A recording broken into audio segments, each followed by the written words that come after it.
The other type of graph that we work with in 4th grade is a bar graph, and this is a graph that they have been working on since 2nd or 3rd grade.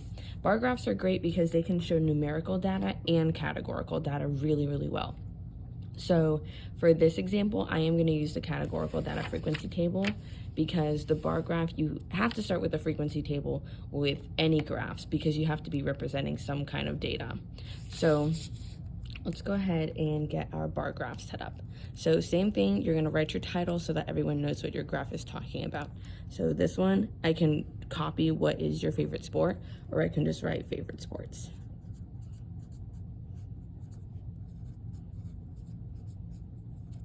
All right, and then I do like an L shape. And then at the bottom, I'm gonna write what the sports were. So soccer, football, track, gymnastics, I'm gonna shorten that one to gym, sorry, and swim. And then at the bottom, I need a subheading that says what these categories are, and that is sports. All right, and then on the side, I'm gonna write the scale, and the scale is gonna show us how far up each bar is gonna go on this bar graph. And the scale is gonna be showing the number of people who chose that sport. So number of votes per sport.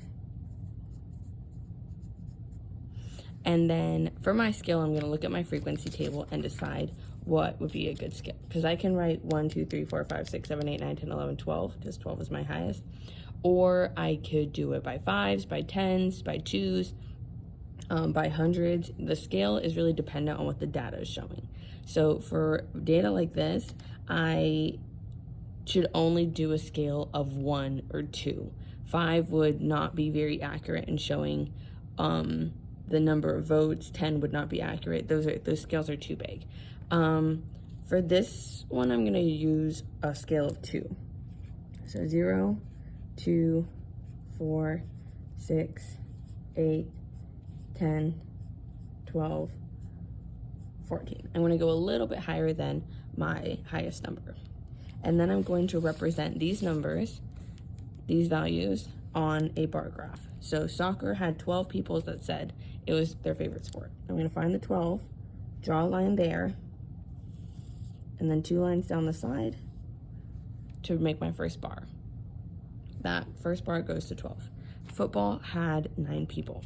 Here's a problem. I don't have a 9 on my scale, but I know that 9 is between 8 and 10. So I'm gonna go to the 8 and 10. I'm gonna go out, draw my line, and then draw my bar. I always start with the top of the bar.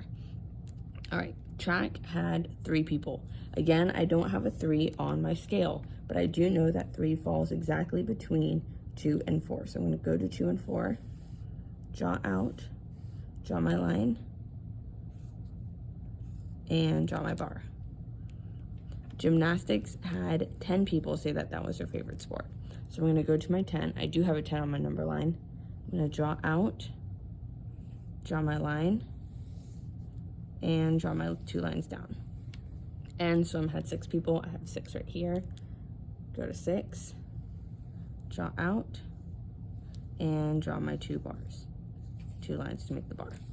And so this bar graph shows the exact same data that is on this frequency table. If I wanted to do it with numerical data, I absolutely could. My title would change. Instead of writing sports, I would write ages.